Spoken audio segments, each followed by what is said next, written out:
बहुत समय पहले की बात है। एक छोटे से गांव में एक बूढ़ा आदमी रहता था। वह अपना दिन बिताने हमेशा अकेला बैठा रहता और बहुत ही चिंतित और परेशान रहता। उसके पास बहुत कम साधन थे और उसके जीवन में संतोष की भावना लगभग समाप्त हो चुकी थी। एक दिन वह गांव के किनारे बगीचे में बैठा था। तभी गौतम बुद्ध उस रास्ते से गुजरते हुए उसके पास आए। बुद्ध को देखकर उस बूढ़े आदमी ने उन्हें अभिवादन किया और कहा, आप कौन हैं? कहाँ से आए हैं? बुद्ध ने मुस्कुराते हुए उत्तर दिया, मैं एक साधु हूँ।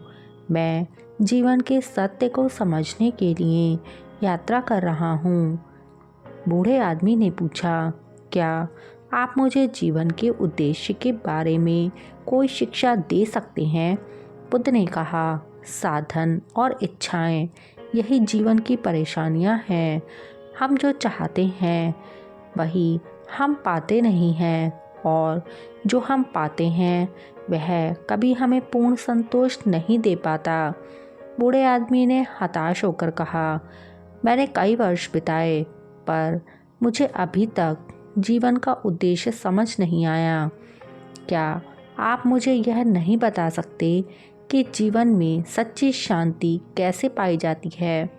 बुद्ध ने कहा, जैसे एक किसान अपने खेत में बीज बोता है, धैर्यपूर्वक उसकी देखभाल करता है, ठीक उसी तरह जीवन में संतोष और शांति प्राप्त करने के लिए हमें अपने भीतर अच्छे कर्मों का बीजारोपण करना चाहिए। हमें चिंता और अज्ञानता से मुक्त होकर शांति की ओर कदम बढ़ाना चाहिए। बूढ़े आदमी ने हैरान होकर पूछा, लेकिन यह कैसे संभव है? जीवन में समस्याएं तो हमेशा रहती हैं, हम उनसे कैसे दूर रह सकते हैं? बुद्ध ने शांति से उत्तर दिया, समस्याएं जीवन का हिस्सा हैं, परंतु यह समझना आवश्यक है कि समस्याओं का समाधान भी हमारे भीतर ही है। जब हम अपने मन को शांत करते हैं, अपनी इच्छाओं और घृणा को नियंत्रण में रखते हैं, तब हम समस्याओं का सामना साहस और समझदारी से कर सकते हैं। बुद्ध की बातों से उस बूढ़े आदमी को एक नई उम्मीद मिली। उसने बुद्ध से पूछा, क्या आप मुझे कोई ऐसा तरीका बता सकते हो जिससे मैं अपने जीवन को बेहतर बना सकूं? बुद्ध ने उसे समझाते हुए कहा, सबसे पहले तुम्हें अपनी इच्छाओं को पहचानना होगा। इच्छाएं हमें अधिकतर दुखी करती हैं क्योंकि हम हमेशा कुछ और चाहते हैं और जो हमारे पास है उसे हम कभी नहीं समझ पाते। अगर तुम अपनी इच्छाओं को नियंत्रित कर सको तो तुम्हें शांति और संतोष का अनुभव होगा।